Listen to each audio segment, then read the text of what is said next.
挖掘机和翻斗车在工地上干活，挖掘机在卖力地挖土。这时他挖到了一张图纸，于是随手扔了出去，刚好飘在了翻斗车的脸上。翻斗车也将图纸甩在了地上。赶来的挖掘机刚想说对不起的时候，他发现这是一张藏宝图，这运气也太好了吧！挖掘机和翻斗车规划好寻宝的线路后，他们开心得不得了，于是立即出发去寻宝。他们来到了森林里，突然天空下起了大暴雨，很快土路就变成了泥路。挖掘机的履带轮胎将泥土卷起来，刚好溅到了身后的翻斗车身上。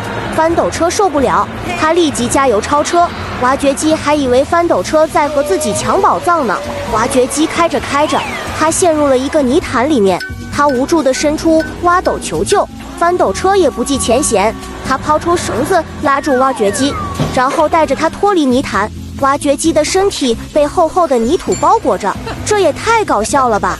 挖掘机很感谢翻斗车的救命之恩，于是他们继续开始寻宝之旅，很快就发现了宝藏的位置。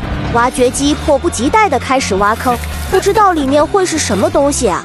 挖掘机挖到了一个木箱，太帅了！他们迫不及待地打开，原来是许多美味的糖果呀！